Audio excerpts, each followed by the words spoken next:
Cette semaine, Madame et Série répond à une question que nous nous posons tous. Wow. Okay, it was good. Notre consommation aiguë de séries nous met-elle en danger?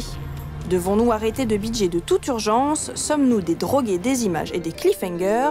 C'est grave, docteur? Parce que nous prenons la question très au sérieux, nous sommes guidés par deux professionnels, Yann Valeur, psychologue clinicien spécialiste de l'addiction, et Michael Tosca, ancien scénariste, psychologue et auteur de Accro aux écrans, ça reste à prouver. Ces dernières années, et surtout depuis que certaines plateformes proposent une saison entière de leur série d'un coup, on parle de plus en plus du binge-watching comme d'un comportement dangereux. Mais est-ce que ça l'est vraiment ?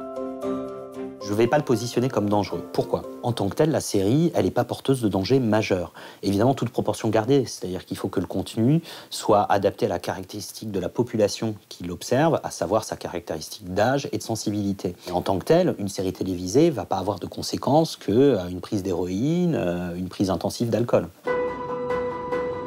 So intense. Oh my God, so good. Okay, let's just watch the first episode of season 2. That's all I want to see. One more season. Qu'est-ce qui fait qu'on est amené à visionner plusieurs épisodes d'une série à la fois, en fait? C'est une activité de loisir. On fait ça par plaisir. Et donc, en fait, c'est toute la question qui est un peu en lien avec l'addiction, c'est la question du plaisir et sa gestion. Qu'est-ce qui fait qu'il y a un moment, le soir, on visionne 2-3 épisodes et on se dit non, là c'est vraiment pas raisonnable. Donc je vais arrêter de regarder parce que le lendemain matin, il faut se lever dans de bonnes conditions parce qu'on a des choses à faire. So good. How is it so good? What time is it? It's like daylight already. Qu'est-ce qui fait qu'à un moment, on va pas passer sa journée à regarder des séries? Parce qu'il y a un équilibre qui doit se produire. Il faut investir sa sphère sociale, sa sphère affective, sa sphère familiale, introduire aussi des contraintes de la vie quotidienne. La problématique, elle se situe là. C'est-à-dire que si on perd la maîtrise des limites liées à la gestion de son plaisir, c'est là où les conséquences plus ou moins graves peuvent intervenir. Yeah, okay, thanks. Bye. So, I lost my job.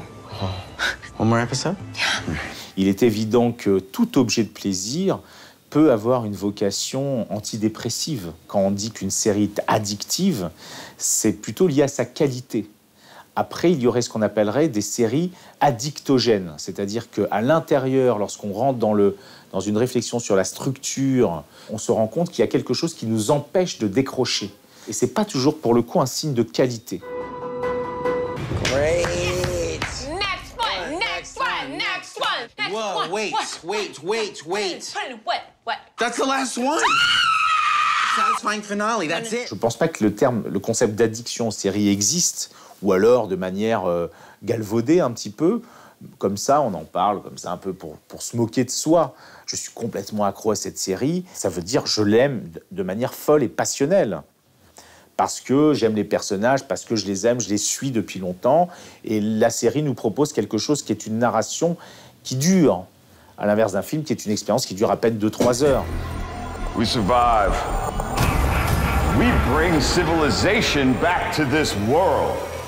We are the saviors. Pas de danger donc, mais pourquoi la série a-t-elle pris une si grande place dans nos vies, au point d'annuler un dîner pour regarder le dernier épisode de The Walking Dead? La série a presque un statut de doudou, d'objet transitionnel qui nous rassure. La télé a une fonction de doudou, c'est-à-dire elle est allumée, elle est là, c'est une présence. Donc c'est évident qu'au-delà d'elle, en regardant le contenu, une excellente série est un objet culturel, comme tout objet culturel, qui peut avoir un effet cathartique. Cathartique dans le sens où, par des principes d'identification, je vais pouvoir vivre ce que vit le héros, me sentir affronter des choses grâce à lui, alors que dans la vraie vie, je n'y arrive pas. Freezer right there.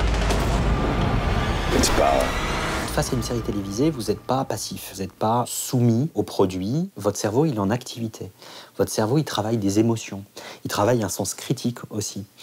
Il met en place une prise de recul et il se projette. Donc, vous faites des liens avec ce qui se produit.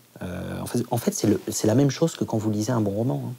C'est-à-dire que vous faites des liens et vous faites un retour d'expérience sur des séries telles que Six Feet Under qui font partie pour moi, alors c'est un jugement de valeur, mais des séries intelligentes. Il y a une vraie réflexion autour du deuil et donc c'est un apport. On n'apprend pas que à l'école, on apprend aussi dans ses expériences de la vie quotidienne et puis on apprend aussi au travers des fictions.